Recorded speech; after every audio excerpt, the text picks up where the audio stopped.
कितने प्रकार के, उसके अंदर कितने प्रकार होते हैं। अग्नि का मतलब यहाँ आग से नहीं है, अग्नि का मतलब यहाँ है कि आपके शरीर में जो सही क्रियाएं हैं वो सही तरीके से चल रही हैं कि नहीं चल रही हैं, प्रॉपरली वो फ्लो, अगर एक तरह से समझाऊंगा तो कि वो फ्लो में है कि नहीं है, उनका वेग कैसे क्या है। क्योंकि हम सभी जानते हैं कि हमारा शरीर पंच तत्व से बना हुआ है, पांचों ही तत्व हमारे शरीर के अंदर विद्यमान है। अग्नि भी एक तत्व है जो हमारे शरीर के अंदर है, तो उसी अग्नि के अंदर ऐसी बहुत सारी चीजें आती हैं जिससे कि हमारी बॉडी काम करती है। अगर अग्नि हमारी मंद पड़ जाएगी तो हमारी ऐसी बहुत सारी क्रियाएं हैं जो अपने आप रुक जाएंगी आपकी।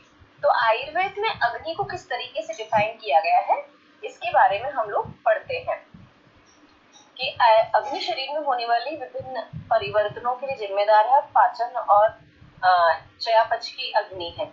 मतलब मैंने आपको पहले बताया कि ये हमारी जो बॉडी है वो अग्नि से बनी है, केवल अग्नि नहीं है, पांचों तत्व इसके अंदर हमारे आते हैं। पांच तत्व में से एक मेन तत्व हमारी अग्नि है। अगर अग्नि आपके काम नहीं कर रही है बॉडी के अंदर तो आप समझ जाइए कि कुछ ना कुछ बॉडी के अंदर चेंजेस आएंगे। सबसे पहले तो चेंज हमारे बॉडी में ये आएगा कि जो आपके पाचन संबंधित आपकी जो प्रॉब्लम्स है वो आने लग जाएंगी। उसके संबंधित रोग आने की शुरुआत वहीं से स्टार्ट हो जाती है जैसे ही आपकी अग्नि मंद होती है। तो हम कहते हैं उसको जठराग्नि।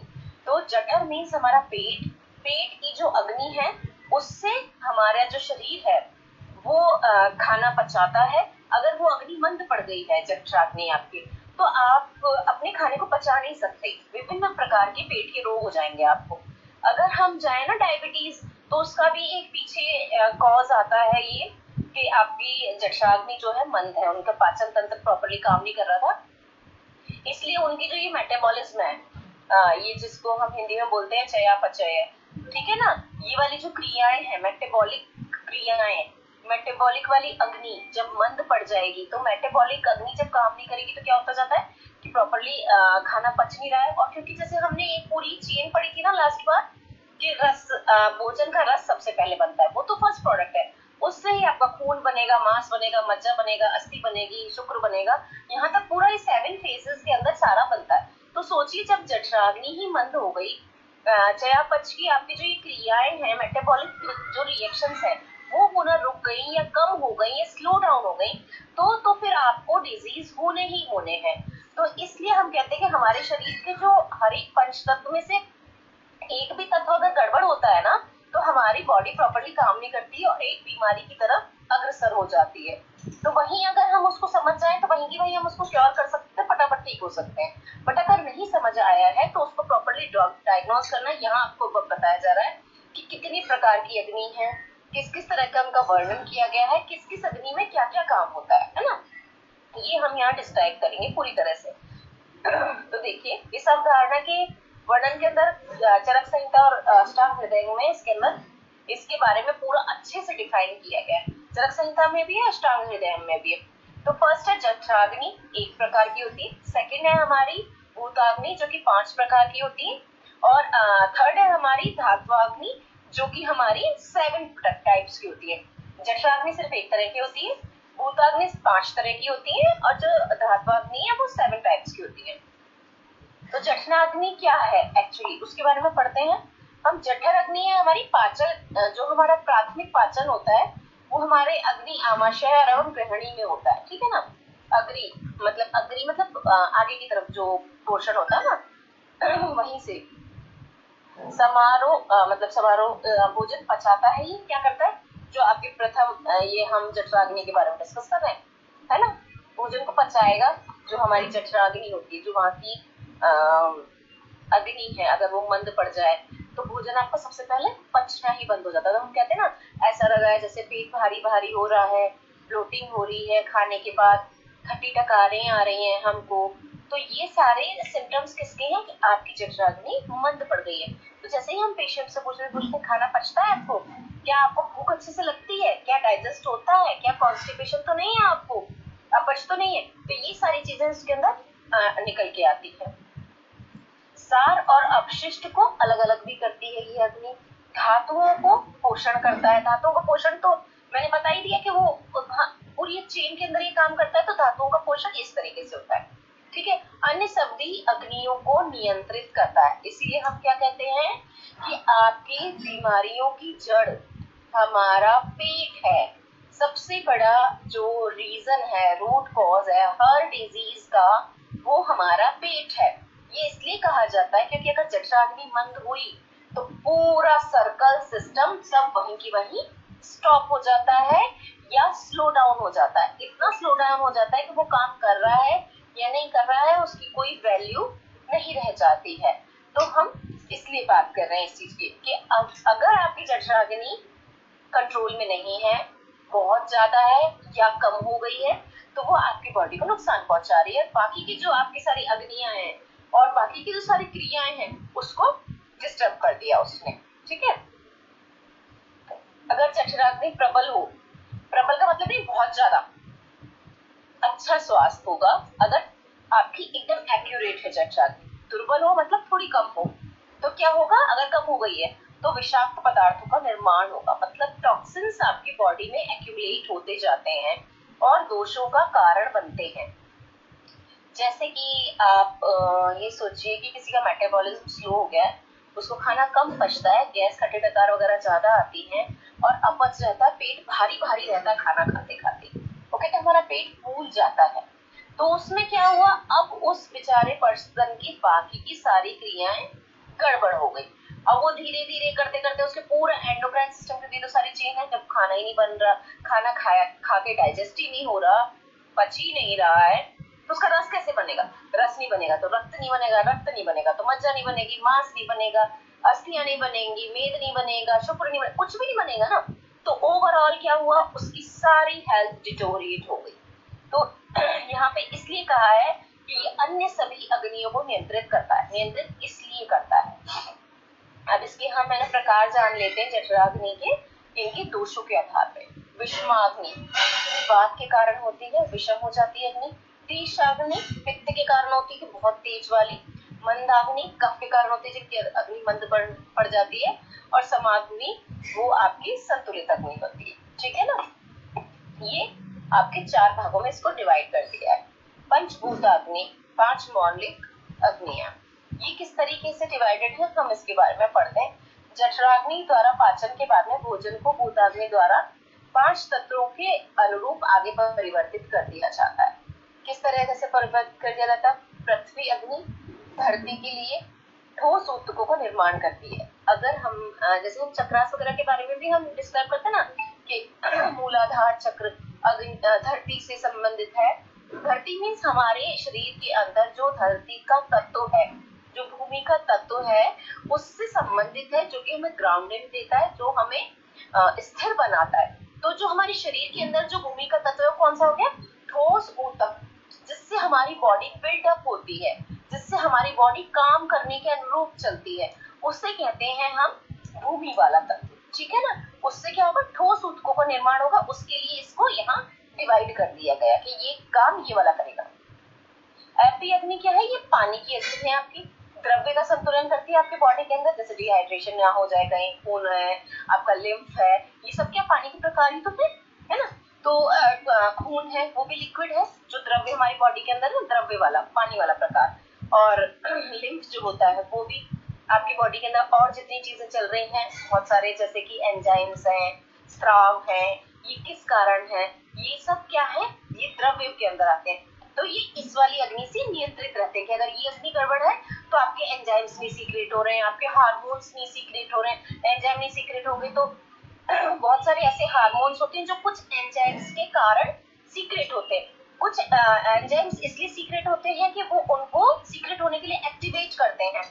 कुछ का काम एक्टिवेशन का है, कुछ का काम खाना पचाने का है, कुछ का काम दूसरे एंजाइमों को सीक्रेट करने का है, कुछ का काम 2 और 3 इकट्ठे होकर के एक नए एंजाइम को बनाने का है, एक नए हार्मोन को एक्टिवेट करने का है, या उसको ये सिग्नल भेजने का है कि भाई अब तुमको निकलना है या सीक्रेट होना है, ताकि आप आगे काम कर सकें। तो जितना द्रव्य पदार्थ हमारी बॉडी के अंदर है वो इस वाली अग्नि के अंतर्गत आता है, जो कि पानी वाले भाग के अंदर आपकी ऊर्जा डाली जाती है। तेजस अग्नि क्या है, ये आग वाली अग्नि है। आग वाली अग्नि है, शरीर में आग तो चलती नहीं है, पर एक अंदर ऊष्मा और ऊर्जा होती है, जिससे कि बॉडी की सारी क्रियाएं प्रॉपर्ली होती है। आप सभी ने देखा होगा कि हमारा सबका शरीर गर्म होता है, तो हम कहते हैं कि जिंदे का शरीर गर्म और मुर्दे का शरीर ठंडा होता है। तो आप देखेंगे जैसे कि डेथ के कुछ आवर्स पहले ही बॉडी हमारी जो हमारा नॉर्मल टेम्परेचर उसको खोने लगती है। और जैसे पहले या आज भी हम जैसे ही नब्ज नाड़ी पकड़ते हैं और शरीर को छूते हैं तो स्किन का ठंडा होना, नाड़ी का धीरे होना, स्किन का टाइट होना, हार्ड होना, ये सब है ना उसकी ये दर्शाते हैं कि अभी बॉडी खत्म होने की तरफ जा रही है। तो इससे भी पता चल जाता है कि इतने घंटे का ही टाइम बचा है, इसके बाद में टाइम उनका खत्म है। तो जो ऊष्मा है, ऊर्जा है, वो हर तरीके से शरीर के अंदर काम करती है, हमें एक तरह से जीवित रखने का काम ही अग्नि करती है। तो अग्नि में अंदर आग का जलना ही नहीं है, ये नहीं है कि वहां पे कोई मैचिस लेके बैठा हुआ है कि वहां पे कुछ अग्नि जलती है, नहीं। ऊष्मा, ऊर्जा, ये जो एनर्जीज है, जो एनर्जी है, ये सब आपकी क्रियाओं पे काम करती है, जो आपकी बॉडी के टेम्परेचर को बना के रखती है। किस जगह का कितना टेम्परेचर होना चाहिए उसका जो निर्धारण करती है वो ये अग्नि वाला तत्व आपका करता है। और ये चयापचय की जो क्रियाएं होती है, मेटाबॉलिक जो रिएक्शंस होते हैं, ये भी इस गर्मी और अग्नि के कारण ही होती है। ठीक है, नेक्स्ट वाले पार्ट पर पहुंचेंगे। वायु अग्नि तो क्या है? वायु वाला जो आपका पार्ट है गति और परिसंचरण का, तो जैसे कि आपके लंग्स हैं, आपकी जितनी गैसेस बन रही हैं, ऑक्सीजन बन रही है, ऑक्सीजन अंदर जा रही है और कार्बन डाइऑक्साइड बाहर निकल रही है, मोनोऑक्साइड बन रही है आपकी बॉडी के अंदर। और देखिए बहुत सारी जब हमारी क्रियाएं होती हैं और लास्ट प्रोडक्ट ग्लूकोज बनता है खाने का, उसके बीच में भी बहुत सारी गैसेस बनती हैं। तो हम देखते हैं ना कि खाना खाने की कुछ देर के बाद हमको डकार आई, है ना, गैस पास हुई, तो उन सब के रीजन क्या होते हैं? केवल नॉर्मली होना एक अलग बात है, बहुत एक्सेसिव होना वो बीमारी के अंदर आता है। ठीक है ना, हमारी जो गैसेस है वो कैसे रिलीज हो रही है, ठीक है ना, बॉडी के अंदर बहुत सारी तरीके की गैसेस बनती हैं और वो रिलीज होती है। कुछ खून के थ्रू होती हैं जो आती हैं आपके रेस्पिरेटरी में और लंग्स में आती हैं, और वो फिर सांस के द्वारा उन सब जो आपकी यूज्ड कार्बन डाइऑक्साइड यूज्ड होने के बाद में कार्बन डाइऑक्साइड जो बनती है, मोनोऑक्साइड बनती है, उसके साथ बाहर आती है।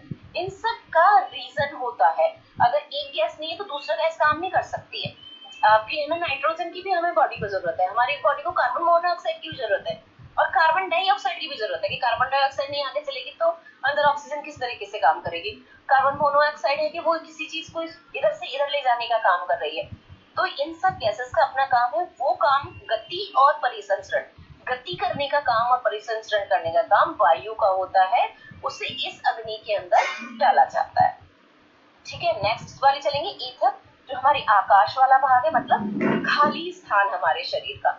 हमारे शरीर में बहुत सारे होलो प्लेसेस भी है ना, सभी लोग हम जानते हैं, पूरा तो भरा हुआ नहीं है हमारा शरीर, कहीं पे हमारी किस चीज के हैं, जैसे कि हम सभी जानते हैं जो ये फेस है, अगर सब आप लोगों ने अगर खोपड़ी का पॉस्चर अगर देखा हो तो वो अंदर से पूरा खोखला होता है ना, और उसमें अंदर हाँ सचमुच में अभी भी जैसे कि हम ये सकते हैं कि मांस है ये, तो अंदर तक नहीं भरा हुआ है, उनमें यहाँ हॉलो प्लेसेस है, आपके सांस लेने के लिए कैविटीज हैं, जगह है जिससे कि आप सांस ले पाते हो। जैसे आपका गला है, इसमें दो पाइप है ना, ये हमारा विंड पाइप और ट्रैकिया और ये, ठीक है ना, इसमें से गैसेस जा रही हैं, गैसेस जा रही है, तो एक ढक्कन बंद हो रहा है, एक ढक्कन खुल रहा है, वो उसको अलाउ कर रहा है सांस को अंदर जाना लग रहा है। जब हम खाना खा रहे थे ये वाला पार्ट बंद हो रहा है, आपका खाना अंदर जा रहा है। तो जो हॉलो प्लेसेस है जिनमें परिसंचरण होता है, जिनमें गति होती है, वो पार्ट आपका अग्नि, वो वाली अग्नि आकाश की अग्नि है, ईथर अग्नि है, जो कि गति और परिसंचरण, सेलुलर चैनल्स वगैरह का काम जो करती है, जो आपके शून्य प्लेसेस होती हैं ये उनको इंडिकेट करता है। ठीक है, यह भोजन को शरीर के ऊतकों के लिए उपयुक्त मौलिक घटकों में परिवर्तित करता है। अब ये जो जठराग्नि के ही हमने जो 5 पार्ट हो गए हैं, हमने बताया कि जठराग्नि एक ये वाली हर चीज को डिवाइड कर दिया गया, और वो जठराग्नि इस जगह पे इस तरीके से काम करती है, ये मैंने आपको बता दिया, और उसका प्रॉपरली फंक्शनल क्या होता है ये भी बता दिया। ठीक है ना, मेन इसका काम सॉलिडिटी का है, ऊतकों का है, जिससे कि ये सारे, क्योंकि जब पाचन ही होगा तब चेन जो हमने पढ़ी थी वो अगर आप लोगों को याद है तो आपको एकदम से ध्यान आ जाएगा कि हाँ एक इसके स्टार्ट होते ही बाकी सारा सर्कल तभी कंप्लीट होगा, जबकि ये स्टार्ट होगी और प्रॉपर्ली वर्क करेगी, तब बाकी की सारी चीजों को आगे आगे आगे आगे हम ऐसे ऐसे चला के वापस यहाँ लेके हमारी बॉडी आ पाती है, हमारा शरीर। सेकंड हम उसके ऊपर पहुंचेंगे सप्त धातु, हमारे जो 7 ऊतक अग्नि है वो कौन कौन सी है। प्रत्येक धातु की अपनी अग्नि होती है जो ऊतक चयापचय के लिए जिम्मेदार होती है, मतलब ऊतकों के जो मेटाबॉलिज्म होता है उसके लिए जो जरूरी होती है। तो धातु होते हैं वो किस तरीके से, धातु वाली समारोह क्या है, कौन कौन सी धातु है और क्या क्या काम होता है, चलो उसके बारे में पढ़ते हैं। रस धातु जो है हमारी रसद प्लाज्मा को पोषण देता है, प्रदान करता है ये, ठीक है। रक्त जो है रक्त का निर्माण करता है, रक्त वाला हमारी जो धातु है। ये जो मांसा है हमारी मांसपेशियों के ऊतकों का निर्माण करती है। जो मेधा है हमारा वो हमारा वसा मतलब फैट की चयापचय, फैट के मेटाबॉलिज्म पे काम करता है। फैट को हमारा जो मेटाबॉलिज्म है वो प्रॉपर्ली वर्क करता है, कहाँ फैट किस तरीके से कहाँ स्टोर किया जाएगा, किससे क्या बनेगा, किस जगह एनर्जी देनी, किस जगह ऊर्जा प्रदान करनी, कहाँ पे इसको स्टोरेज होगा प्रॉपर्ली, वो सब काम ये करता है। अस्थि हड्डियों का निर्माण, मज्जा अस्थि मज्जा और तंत्रिका ऊतकों का निर्माण करते हैं और शुक्र प्रजनन ऊतकों का निर्माण करते हैं। ये सारे 7 भाग में डिवाइड हो गए। प्रत्येक धातु व अग्नि ये अपनी ही धातु का पोषण करती है। जो अलग अलग मैंने बताया ना वो अपनी अपनी ही प्रॉपर धातु का पोषण करती है। जो शुक्र के लिए वो शुक्र का पोषण करेगी, जो रक्त के लिए रक्त का करेगी, जो मेद मांस मज्जा के लिए मांस के लिए है, मज्जा के लिए है, वो प्रॉपरली एक एक चीज के लिए एक एक अग्नि काम करती है अलग अलग। देखिए हम तो देख रहे हैं कि हम खाना खा रहे हैं, खाना पच रहा है, वेस्टेज बाहर निकल रहा है, हम सांस ले रहे हैं, सांस जा रही है बाहर निकल। और ये कितना जटिल हमारा मानव शरीर है कि ये बड़ा ही तरीके से काम करता है ना। आप देखेंगे कि है ना, सांस हमने ली और हमने बाहर निकाला, हम तो सोचते कि 1 सेकंड का काम था, हो गया, पर हमें पता ही नहीं है कि सांस अंदर गई, जाके फेफड़े में पहुंची, वहां से खून में मिली, खून में जाकर के वो आपके हृदय तक गई, तो जो उसमें ऑक्सीजन की वो हृदय के अच्छे खून के अंदर मिल गई, वो खून जो ऑक्सीजन वाला खून है वो बाकी सारे ऑर्गन्स तक, बॉडी पार्ट्स तक पहुंच गया। और जो शरीर के ऊतकों ने और हमारे सेल्स ने यूज कर ली थी जो खून के अंदर से लेके ऑक्सीजन, और उसमें carbon monoxide, nitrogen, carbon dioxide, ये सारी गैसेस छोड़ी थी, उनको लेके वो वापस हार्ट के अंदर आ गया वो वाला ब्लड, ठीक है। और फिर वो हार्ट के अंदर आने के बाद में उसने उसको रेस्पिरेटरी सिस्टम में लंग्स में भेज दिया, अब लंग्स से फिर वो सांस बाहर निकली। देखिए कितना जटिल प्रोसेस है, पर हमने तो सोचा कि हाँ एक साथ ली एक साथ बाहर निकाल दी, पर इसका बड़ा लंबा सिस्टम है कि अगर ये प्रॉपरली नहीं है तो वो प्रॉपरली नहीं है। इसीलिए हम कहते हैं कि लंबी लंबी गहरी गहरी धीरे सांसें लेनी चाहिए।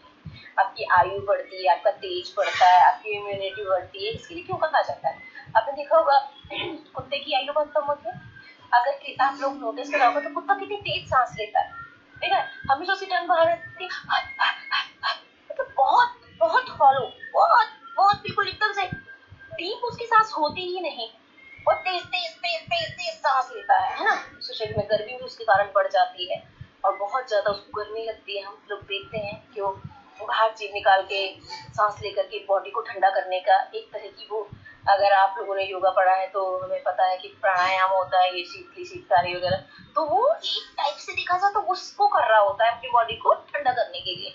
पर जो उसकी तीव्र चलती हुई सांसें हैं, इतनी जल्दी जल्दी हॉलो जो वो सांस लेता है, उसके कारण उसका शरीर जल्दी घटता है, मतलब बहुत ज्यादा एनर्जी लगती है उसको इतनी जल्दी जल्दी सांस लेने के लिए, तो बहुत ज्यादा उसका शरीर यूज होता है, तो 10 साल के अंदर 100 साल के बराबर वो यूज कर लेता है, उसकी एज कम होती है। और जो धीरे धीरे गहरी सांस लेते हैं, तो हमने देखा हो अगर पहले के जमाने में क्या होता था कि जो योगी मुनि वगैरह अब तो दिखते नहीं है, ऐसे एक्चुअल वाले लोग बहुत कम कहीं मिलेंगे, और मिल जाए तो बहुत बड़ी आपकी आप अपना भाग्य समझिएगा कि अगर इस तरीके का कोई मुनि तपस्वी आपको मिलते तो आप देखेंगे कि वो एक सांस लेते हैं तो पता ही नहीं पड़ता कितनी लंबी कितनी देर की उनकी सांस होती है, कितनी गहरी गहरी कितनी गहरी सांस होती है।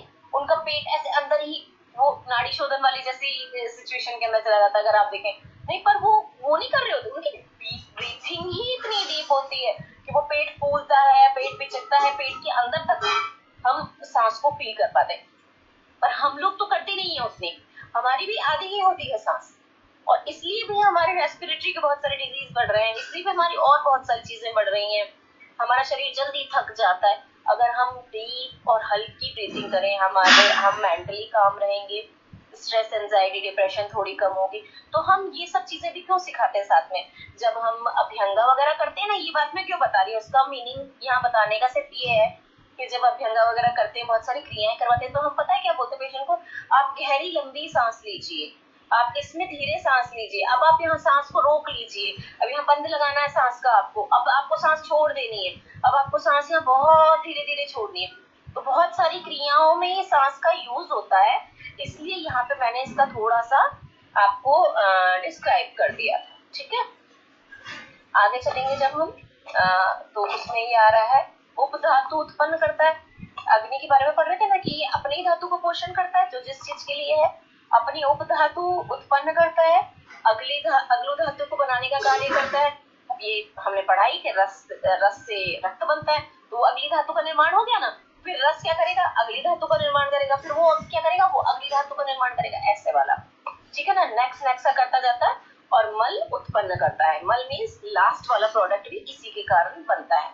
पाचन की प्रक्रिया कैसी होती है, अभी वैसे तो हम हर बार पढ़ ही रहे हैं कि कैसे कैसे होती है, पर देखो जैसे कि खाना खाया आपने, अंदर गया, क्रमिक होती है, मतलब एक के बाद एक क्रियाएं होती हैं इसके अंदर, स्टेप बाय स्टेप चलता है। ये नहीं है कि हमने एक टुकड़ा खाया, क्रैक से अंदर गया और हो गया जी काम पाचन, नहीं, यहाँ तो आपने कुछ काम ही नहीं किया। इसलिए हम कहते हैं बार बार 32 बार चबा के खाइए, 32 बार नहीं तो 20 बार जरूर ही चबाइए।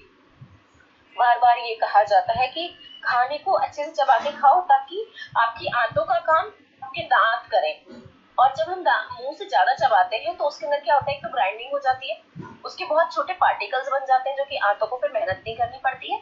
सेकेंडली, उसके अंदर लार मिल जाती है, जो हमारा लार है, हमारी सलाइवा है, इसमें लॉट्स ऑफ एंजाइम्स होते हैं, जो बहुत सारी चीजों को हमारे खाने के अंदर जो हम खाते हैं उनको यहीं पे तोड़ना स्टार्ट कर देते हैं, और जैसे जैसे वो मतलब छोटे उत्पादों में टूटते जाते हैं, उनका डाइजेशन उतना आसान हो जाता है और उतना इजीली हो जाता है। हमारे शरीर को, हमारे पेट को बहुत ज्यादा मेहनत नहीं करनी पड़ती है। इसलिए ये हम बार बार बताते हैं कि थोड़ा सा हमें धीरे धीरे शांति से चबा के खाना खाना चाहिए, बहुत अच्छे से चबा के उसको पतला करके तब हमें सॉलो करना चाहिए। ये नहीं कि एक रोटी के अंदर 4 दांत मारे और उसको सटक लिया, नहीं, इस तरह से सॉलो नहीं करना है हमको फूड को कभी भी, हमें हमेशा उसे बढ़िया से चबा चबा के खाना है। ऐसे बहुत सारे पेशेंट आते हैं, आप जब प्रैक्टिकल लाइफ में जब प्रैक्टिस करेंगे बैठ करके तो आपको पता चलेगा कि लोग कहते हैं कि हमें पता ही नहीं चलता हमने खाना खा लिया, और हम खाते जाते भूख लगती है। तो आयुर्वेद सबसे पहले कहता है जमीन पे बैठिए, पालती मार के बैठिए खाना खाने के लिए, खाना खाने से पहले पानी नहीं पीना है, खाने के बीच में मृदुल मृदुल थोड़ा घूट घूट एक आप थोड़ा सा पानी पी सकते हैं। अगर कोई सूखी चीज खा रहे हैं, सूखी सब्जी है, ऐसा रुष्क भोजन है कि जिसके अंदर तरी ऐसा कुछ नहीं है, तो फिर आप थोड़ा बहुत पानी ले सकते हैं, या फिर आप उसकी जगह दोपहर का खाना है तो छाछ उसमें ले सकते हैं, या फिर गर्मी का मौसम है तो थोड़ा बहुत जलजीरा उसके साथ ले सकते हैं, ताकि उसको लिक्विड बनाया जा सके। थोड़ा लिक्विड होगा तो वो अच्छे से होगा। और अगर आपने उसमें ज्यादा पानी पी लिया तो उसमें ज्यादा पानी हो गया, अब क्या होगा, यहाँ पे पेट को ज्यादा काम करना पड़ेगा, उसको पानी को अलग करना है, उसको खाने को अलग करना है, फिर उसको च्यू करना है, तब फिर उसको पतले फॉर्म में करना है, फिर उसको तोड़ना है, अलग अलग न्यूट्रिएंट्स को, प्रोटीन को तोड़ना है, कार्बोहाइड्रेट्स को तोड़ना है, इन सबको तोड़ तोड़ के अलग अलग करना है। और उसका हर एक चीज का पाचन अपने अपने स्टेप पे होता है कि ये चीज इस जगह पचेगी, ये चीज इस जगह पचेगी, इसके लिए ये एंजाइम चाहिए, इसके लिए ये एसिड चाहिए, इसके लिए ये वाले बाइल जूसेस चाहिए, तो फिर तब जाकर के आपका खाना पचता है। इतना इजीली नहीं पचता है, इसलिए हमें तो नहीं हमें तो पचता है बड़ा चीज, आपको पता ही नहीं है कि एक्चुअल में क्या होता है खाना पचना। इसलिए कहा जाता है कि बैठ के अच्छे से धीरे से आराम से खाना खाएं, खाना खाते हुए किसी से बात ना करें, ताकि आपका माइंड और पेट साथ में कनेक्ट रहे, तो आपको हर एक निवाले का पता चले कि हाँ हमने खाया। तो हम खाना खा लेते हैं, तृप्ति नहीं होती है, तो हमारा पेट हमें भरा हुआ नहीं फील होता है, जबकि वो भर चुका है, पर हमारे दिमाग को वो जो जाने चाहिए थे सिग्नल्स नहीं गए। जो सिग्नल्स नहीं गए, हमने क्या किया, ओवर ईटिंग कर ली, ओवर ईटिंग कर ली तो हमारे पेट में खाना जरूरत से ज्यादा पहुंच गया। अब क्या होगा, अत्यधिक खाने से जो अपच होगी, पेट उतना ही तो खाना पचाएगा जितना आपको जरूरत है, और उतना ही तो यूज करेगा जितनी आपको जरूरत है, उससे ज्यादा तो यूज नहीं करेगा वो। तो वो क्या होगा, अब वो बेकार हो गया, अब वो वहां सड़ेगा, ठीक है, वो वहां पर तरह तरह की गैसेस बनाएगा और तरह तरह के जूसेस बनेंगे। जैसे कि अब देखो कि एक तो अच्छा खाना था, खा पी के हमने निपटा दिया, बर्तन खाली हुए रख गए जैसे, एक क्या हुआ कि उसके अंदर रखे वो सड़ गया। जब वो सड़ा तो उसमें बदबू आ रही है, वो और पतला हो गया, उसमें से पानी सा बह रहा है, उसमें स्मेल आ रही है, उसके ऊपर कीड़े बनाने लगे, तो वो सब क्या है, वो कंडीशन हमारी पेट में उत्पन्न होती है। ठीक है ना, थोड़ा डिफरेंटली होती है, थोड़ा अलग तरीके से, पर ये एक एग्जाम्पल बताया मैंने कि ऐसा होता है। तो इसलिए हमारे यहाँ कहा जाता है कि खाना इस तरीके से खाना चाहिए आपको। खाने का तरीका, खाने की प्रक्रिया, कैसे खाया जाए, कब खाया जाए, कितना खाया जाए, हमेशा आयुर्वेद इस पे जोर देता है। ऐसे ही कुछ भी नहीं खा लेना चाहिए। आपके शरीर की क्या डिमांड है, आपको कितना चाहिए खाना, कैसे खाना है, किस भाव से खाना है, भाव भी बहुत ज्यादा इम्पोर्टेंट रखता है आपके खाने की पचने में। आप खाना खा रहे हैं, टेबल पे बैठे हैं, सामने आपकी टीवी चल रहा है, तो आप जो खाना खा रहे हैं वो शायद बेकार है, क्योंकि जो आपके माइंड को सिग्नल जा रहा है, आप ऊपर देख रहे हैं। देखिए मैं इस तरह से बताती हूँ, आप ऊपर देख रहे हैं और आपको पता नहीं है कि आपने दाल से खाया, आपने सब्जी से खाया, आपने अचार से खाया, रायता भी था क्या, आपको मालूम ही नहीं है कि क्या था क्या नहीं था, बस आप खाते गए, आप टीवी देखते गए। अब आपके माइंड को सिग्नल क्या पहुंचा कि उसके अंदर लड़ाई हो रही है, उसके अंदर किसी को मार दिया, उसमें कोई और सीन चल रहा है, किसी भी तरीके के सीन चल रहे हैं, तो आपके मन में भाव कैसे उत्पन्न हुए? जैसे भाव उत्पन्न हुए वैसे एंजाइम सीक्रेट हुए, वैसे एंजाइम सीक्रेट हुए तो खाना कैसे पचेगा? ये बहुत बड़ा फिनोमिना है जो बिल्कुल आपके ब्रेन के साथ कनेक्ट है। हम उसे नहीं समझ पाते हैं, हम जब उसे समझेंगे तो हम पाचन की क्रिया को समझ पाएंगे कि एक्चुअली क्या है। तो वो ही स्टेप के बारे में मैं कह रही थी कि किस तरह से चबा के खाया तो किस किस तरीके से उसके टुकड़े हुए। टुकड़े होने का मतलब वहाँ पीसेस में नहीं, वो अलग अलग बट जाता है, कार्बोहाइड्रेट, प्रोटीन, ये सब चीजों में डिवाइड हो गया है ना। आपका फाइबर क्या है, आपका रॉ पार्ट क्या है ना, पिच क्या है, ये सब कुछ डिवाइड हो जाता है और हर एक चीज पचने में अलग अलग टाइम लगता है। इसलिए भी आयुर्वेद कहता है कच्चा पक्का साथ में नहीं खाना है। ठीक है, कच्चा पहले खा लो या फिर पक्का पहले खा लो, नहीं। एक तरीका है कि आपने इस चीज को खा के खत्म कर दिया, इसको पचने में इतना टाइम लगेगा, फिर इसको पचने में इतना टाइम लगेगा, तो इसको इस तरीके से खाया जाए। कभी भी आयुर्वेद नहीं कहता है कि कच्चा पक्का भुना तला सब कुछ एक साथ खाया जाए, नहीं। सबको खाने का अपना एक सटीक तरीका होता है और उसी तरीके से आप अपना खाना खाएंगे तो आपको अच्छे से पचेगा और आपकी जठराग्नि कभी भी आपको परेशान नहीं करेगी, कभी मंद नहीं होगी, किसी कारण होगी तो आप बहुत जल्दी जैसे ही उसको समझ पाएंगे, रूट कॉज को, तो ठीक कर लेंगे। इसलिए पाचन की प्रक्रिया की जो क्रमिक क्रियाएं हैं उस तरीके से ही हमें उसको समझना चाहिए, तभी आप लोगों को समझा पाएंगे, है ना। फिर छोटे छोटे से जब डायग्नोज करेंगे, जब समझेंगे, तब आपको पता चलेगा कि एक्चुअली इसका मीनिंग क्या है। तो हम आते हैं कि क्रमिक क्रियाएं क्या है पाचन की। जठराग्नि, आपने खाना खाया, जठराग्नि आपकी स्टार्ट हुई, पंचभूत अग्नि में उसका रूपांतरण हुआ, 5 वाले डिवाइड हो गए जो मैंने समझाया था ऊपर। उसके बाद वो सप्त अग्नि के अंदर जो सप्त धातु है बन रही है उसका निर्माण हो गया।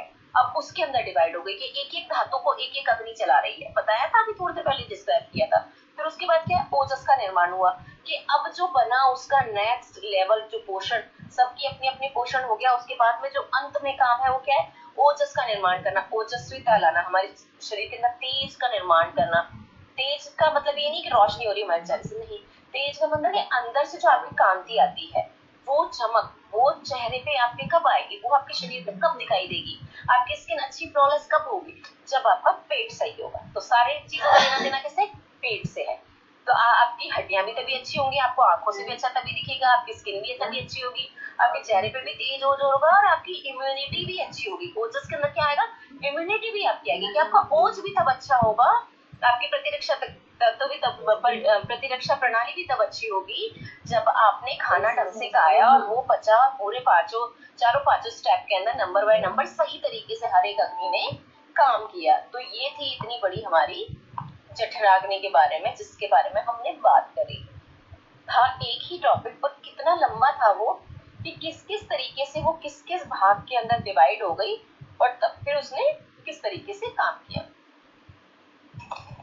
संक्षिप्त सारांश इसमें इसका दिखा रखा है जो हम इतनी देर से पढ़ रहे थे, उसी के बारे में कि कौन सी अग्नि है। इतनी एक जठराग्नि, बाकी भूताग्नि, उसके बाद में ये आपकी धात्वाग्नि। तो ये हमने पढ़ ली सारी कि भूताग्नि अपनी 5 हो गई, पंचभूत तत्व है उसके हिसाब से, जठराग्नि 1 हो गई अपनी। फिर उसके बाद में धात्वाग्नि की धातु कैसे कैसे बनती है, रस, रक्त, मांस, मज्जा, ऐसे करके टोटल कुल अपनी 13 धातुएं हो गई। ये इसका सारा सारांश है, ठीक है ना। वेग, हमारे वेगों के बारे में बात हो रही है। वेग तो बहुत लंबा है टॉपिक। चलिए, वेग कितने प्रकार के होते हैं बस यहीं तक पढ़ते हैं, तो बहुत बड़ा हो जाएगा। वेग तो डिस्क्राइब करते हैं चीजें कि वेग क्या क्या होता है हमारे। अब जैसे कि 4th है हमारा चैप्टर, वेग क्या है। वेग मीन्स होता है कि प्राकृतिक जो हमारी इच्छाएं हैं, जैसे आपको सोने का मन है, नींद आ रहा है, तो वो भी ये एक वेग है। आपको उबासी आ रही, नींद आने से पहले उबासी आती है ना, हमें जमाई आती है जो, वो भी एक वेग है, उसे रोकना नहीं चाहिए। आप देखेंगे अगर आपने उबासी एकदम से रोकी तो कान बंद हो जाते हैं। छींक अगर आपने एकदम से रोकी तो कान एकदम सुन्न हो जाएंगे, कुछ देर तक आपको सुनाई नहीं देगा, फिर धीरे धीरे नॉर्मली होना चालू होगा कि आपने यहाँ से तो रोका और वो एयर कहाँ से होकर निकली, बाहर से। तो ये वेग था जिसको आपने कंट्रोल करने की कोशिश करी, कंट्रोल करा तो वो बेकार हो गया। वैसे ही अगर आपको मूत्र विसर्जन का इच्छा हो रही तो वो भी एक वेग है, उसे जरूर जाना चाहिए। शौच का है, उसे करना चाहिए। तो इसके बाद इसमें बता रखें कि वेग कितने प्रकार के होते हैं, क्या क्या होता है। तो आयुर्वेद में क्या है, वेग का अर्थ है कि जो स्वाभाविक आपकी शरीर की संरचना है उसके हिसाब से आपकी शरीर की स्वाभाविक शारीरिक इच्छाएं होती हैं। उन इच्छाएं कि आपकी, जैसे इच्छा क्यों हो, बहुत सारे इसके रीजन है। ये बहुत डीप में जाएंगे तो बहुत डीप में पहुंच जाएंगे। जैसे कि आपको छींक आई तो या तो आपके नोज में कुछ चला गया, या ठंड एकदम से आपको लगी, होता है ना एकदम से आप गर्मी से सर्दी में चले जाए, सर्दी से गर्मी में आ जाए तो छींक आने लग जाती है। तो वो उसकी क्लियरेंस के लिए कि आपके शरीर का ये था कि इसे क्लियर करना है, जो एकदम से चेंज आया है उसको क्लियर करने के लिए, बॉडी को बैलेंस करने के लिए उसने एक छींक मारी।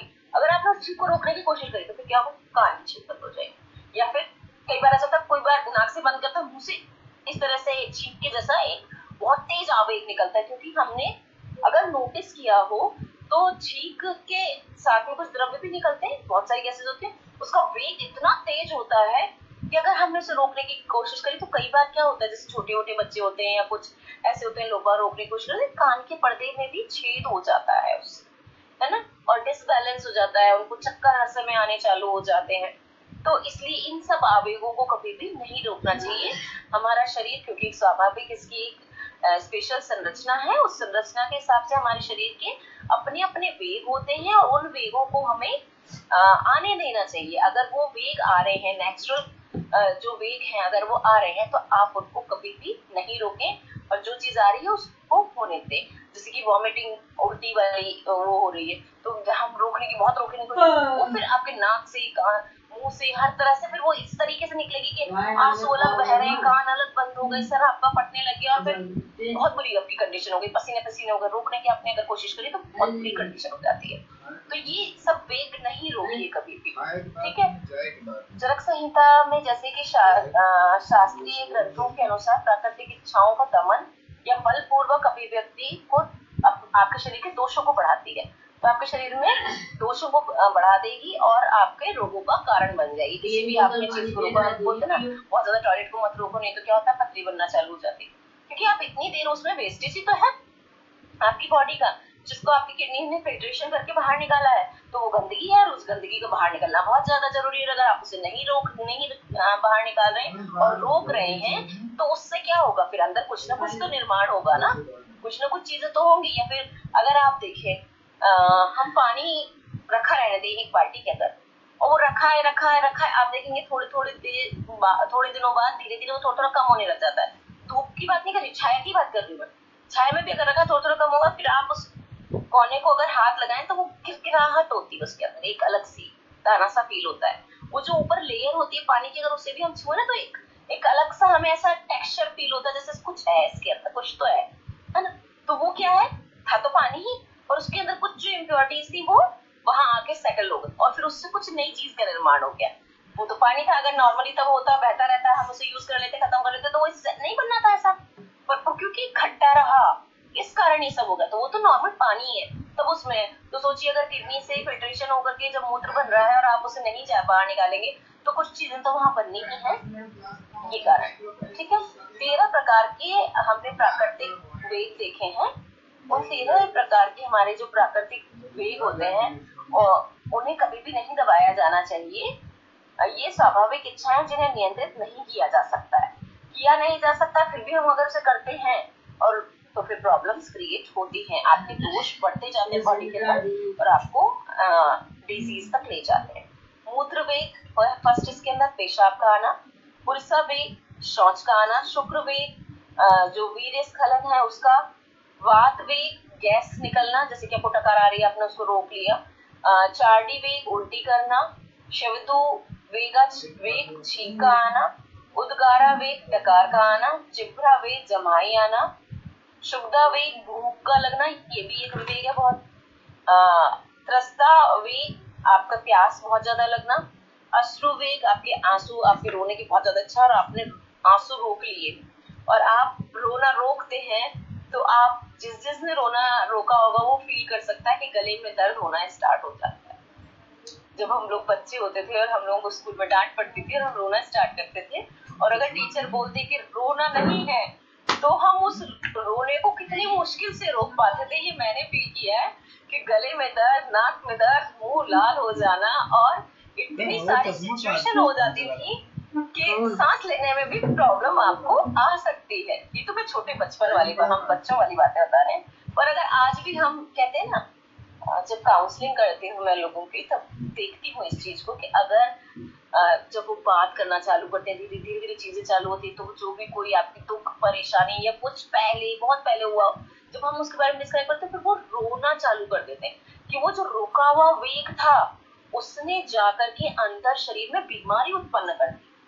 ठीक है ना, इसलिए ये जो अश्रु वेग है उसे भी नहीं रोकना चाहिए कि रोना आ रहा है तो रो लो भाई, रो लो, गुस्सा आ रहा है तो कर लो, जो हो रहा है वो उसको बाहर निकाल दो। अंदर जिस चीज को रखोगे वो आपके शरीर के विकारों को बढ़ा करके आपको बीमारी की तरफ ले जाएंगे और आपको शरीर के अंदर डिसर्टिफिकेट होता है। ठीक है ना, निद्रा वेग, अगर नींद आ रही है तो सो लो, इसके बारे में मैंने पहले बताया था। त्वचा वेग, परिश्रम के बाद जब आपकी सांस फूल जाती है तो आपका जो आराम करने वाला टाइम होता है ना कि भाई अब बस, अब बहुत हो गया, अब बस आराम कर लो, तो वो भी हमको उस वेग को भी रोकना चाहिए। और रोकना नहीं चाहिए मतलब बैठो तसल्ली से, सांस लो, सांस फूल गई है, ये नहीं कि सांस फूलती जा रही है फिर भी आप करे जा रहे हैं, उसके बाद क्या होगा, आपकी कंडीशन खराब हो जाएगी, या तो बीपी बहुत ज्यादा हाई हो जाएगा या लो हो जाएगा। कई बार ऐसी कंडीशन है सांस छूट भी जाती है, सर फटने लग जाता है दर्द से, कई बार उसके कारण ब्रेन हेमरेजेस हो जाते हैं, बहुत सारी ऐसी कंडीशन हो जाती है कि हम उसको समझ नहीं पाते हैं। तो किसी भी आवेग को रोकना नहीं चाहिए। यहाँ पे इस चीज का मीनिंग बस इतना ही है कि अगर कोई भी आवेग आपका आ रहा है, कोई भी इच्छा आपकी जागृत हो रही है, तो उस वेग को रोके बिना उसको नेचुरली आने देना चाहिए। कभी भी इस पर नियंत्रण नहीं करना चाहिए। और नियंत्रण क्यों नहीं करना चाहिए इसके बारे में तो मैंने वैसे ही बता ही दिया है वैसे तो सारा, कि इनको नियंत्रण करेंगे आप तो दोष उत्पन्न होंगे, दोष उत्पन्न होंगे तो रोग उत्पन्न हो जाएंगे। तो बहुत सारी चीजों को हम बोलते हैं ना कि रूट कॉजेज, आजकल बहुत सारी चीजों का स्ट्रेस है, तो भाई आपके मन में वो भाव था, आवेग था, गुस्से का, रोने का, एंगर इश्यूज थे, टेंशन थी, आपने उसको बाहर निकाला नहीं, वो जाकर के जगह जगह सबकी अपनी जगह होती है, एक्यूमुलेट हो जाता है, वो बीमारियां बन जाती हैं और हम अगर रूट कॉज तक पहुंच जाते हैं तो उनको हम ठीक कर लेते हैं। तो यही सारा हमारा फिनोमिना है कि जो प्राकृतिक वेग हैं उनको हमें डिस्टर्ब नहीं करना चाहिए। अब अगर इसके आगे करेंगे तो ये बहुत बड़ा टॉपिक है, तो अब हम नेक्स्ट वाले में ही करेंगे अपना, इतना ही रखते हैं क्योंकि 5 ही मिनट बाकी हैं। यही पे इसका आज नेक्स्ट हम अगला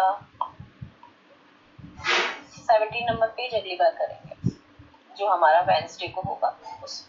ठीक है, तो आप सब लोग जरूर इसे पढ़िएगा क्योंकि अगर आप पढ़ के आएंगे ना तो पढ़ने में बहुत मजा आएगा, क्योंकि टॉपिक्स इतने अच्छे हैं, चीजें इतनी अच्छी हैं कि आपको सब चीजें याद ही हो जाएंगी और फिर जब आप किसी के सामने बैठोगे ना तो आप समझ पाओगे उसके भाव से, उसके बोलने के तरीके से, उसके चेहरे से, उसकी आंखों से, उसके आप किसी के दांत देख के, किसी की स्माइल देख के भी आप समझ जाओगे। आपके सामने पर्सन बैठा होगा तो आप बैठ के उसके जज कर रहे होगे कि बोल तो ये ऐसे रहा है पर सच्चाई तो ये है।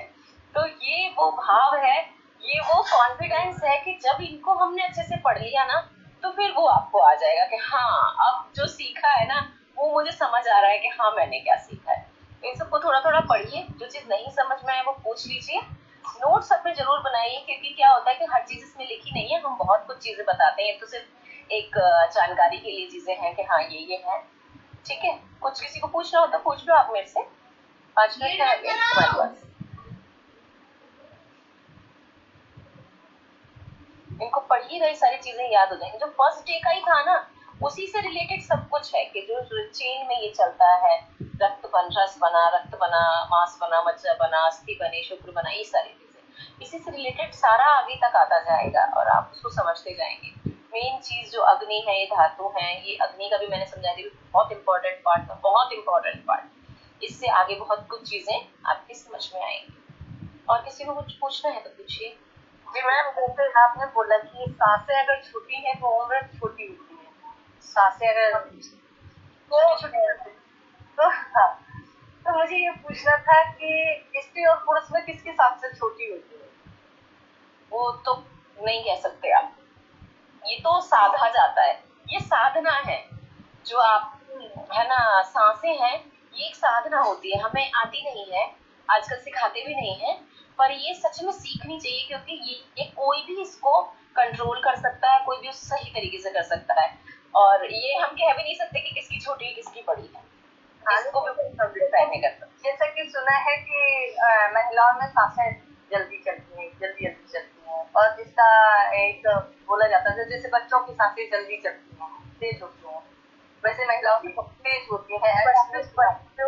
बच्चों के साथ ही होता है, उनका शरीर जब आप 1 साल तक के बच्चों को देखोगे तो उनकी थोड़ी जल्दी चलती है, उस टाइम पे बहुत तेजी से बढ़ रहे होते हैं, उनका जो शरीर अंदर होता है ना, वो आंतरिक रूप से बहुत ज्यादा काम कर रहा होता है, बहुत ज्यादा काम कर रहा होता है, बहुत तेज चल रहा होता है, उनकी तो हड्डियां भी हमसे ज्यादा होती हैं, हमारी 206 होती है, उनकी 300 होती है। तो ये है कि उनका शरीर का जो काम है उस कारण चल रही होती है। औरतों की भी, अगर आप जैसे बोल रही है ना कि छोटी, उसका एक छोटा सा रीजन है ये इसका कि हम काम थोड़े ज्यादा कर रहे होते हैं फिजिकली, है ना, तो हमारी सांसें थोड़ी ज्यादा जल्दी चल रही होती है, हमें दौड़ के किसी का टिफिन लगाना है, किसी का बैग रखना है, किसी के कपड़े प्रेस करने, किसी कुछ काम करना, तो हम दौड़ दौड़ के जो काम कर रहे थे ना, उस टाइम हमारी सांसें जल्दी जल्दी चल रही होती हैं। और आप लेट जाइए, बैठ जाइए, रिलैक्सिंग मोड में चली जाइए, आपकी सांसें बहुत आराम से चलेंगी। शायद आपके हस्बैंड से या आपके घर में जितने भी आदमी होंगे उनसे धीरे आपकी सांसें चलेंगी। ये तो अपना कंट्रोल है, ये अपनी पावर है कि आपकी सांसें कितनी तेज चल, कितनी छोटी है या कितनी बड़ी। ये है तपस्या है। मैंने यही पढ़ा था कि औरतों की सांसें छोटी होती है पुरुषों की अपेक्षा। पहले क्या होता था, पहले पुरुष योगी होते थे जी, वही मुझे समझ में ये नहीं आया कि आजकल ये बोला जाता है कि महिलाओं की उम्र ज्यादा होती है पुरुषों से। जब सांसें छोटी होगी उम्र ज्यादा क्यों होती है? ऐसा नहीं है, बहुत सारे फैक्टर्स होते हैं, बहुत सारे फैक्टर्स होते हैं, इसमें एक चीज नहीं होती है। हम एक चीज से अगर अंदाजा लगाएंगे तो फिर हम गलत अंदाजा लगाएंगे, इसीलिए पर्सन टू पर्सन, शरीर टू शरीर वेरी करता है डायग्नोस। इसीलिए बार बार कहा गया है नाड़ी देखना, उसका चेक करना, टच करके, देख के, दर्शन से, उसके प्रश्न क्वेश्चन आंसर से करके, कि तब वो प्रॉपरली आपको हो पाएगा।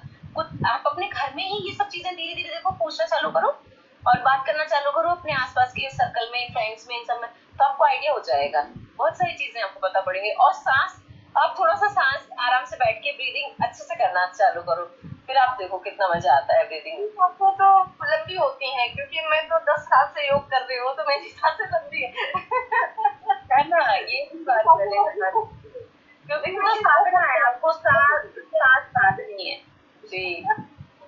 बहुत सारे लोगों को पता ही नहीं होता है कि कुंभक क्या है, रेचक क्या है, मध्य कुंभक क्या है, बाह्य कुंभक क्या है, आंतरिक कुंभक क्या है, कुंभक ही नहीं पता है, क्योंकि हमें तो पता ही नहीं ना, बताया ही नहीं जाता है इस सब चीजों के बारे में, तो इसका भी ज्ञान होना बहुत जरूरी है। और हम अगर आयुर्वेदिक नेचुरोपैथी पढ़ रहे हैं तो हमें लोगों को अवेयर करना सबसे ज्यादा जरूरी है कि आपका ज्ञान ही आपको सब कुछ देगा। यही सबसे बड़ी चीज है कि अगर हम कोई भी कोर्स कर रहे हैं तो कोर्स समझ के नहीं करिए, उसको पढ़ना, उसकी नॉलेज इस तरीके से होनी चाहिए कि यहाँ जैसे मैं बताती हूँ कि ये चीज अष्टांग हृदय में है, या ये फिर चरक संहिता में है, या हमारे आयुर्वेद में कहाँ कहाँ कैसे, तो ऐसी छोटी छोटी ई बुक्स या फिर ऐसी बुक्स, किताबें मंगवाइए, उनको पढ़ना चाहिए, क्योंकि यहाँ पे आपको जितना पढ़ते जाओगे ज्ञान का भंडार है, कभी हमारा जीवन खत्म हो जाता है पढ़ते। ज्यादा पढ़ो तो लगता है कि हमको कुछ नहीं आता है, अब कुछ भी नहीं आता, धीरे धीरे पढ़ते पढ़ते हमें और कभी सीख नहीं पाएंगे, क्योंकि इतना कुछ है, क्या सीखेंगे, नहीं सीखेंगे। नहीं है। ये तो भाव मन में लाना ही नहीं चाहिए, सीख नहीं पाएंगे। ये भाव मन में होना चाहिए कि हमें सब कुछ सीखते जाना है, जहाँ से जो मिले सीखते जाइए, जहाँ से जो मिले सीखते जाइए। मैं इसीलिए बार बार नोट्स बनाने के लिए कहती हूँ कि जब आप नोट्स बनाते हैं तो आपको सब कुछ याद हो जाता है।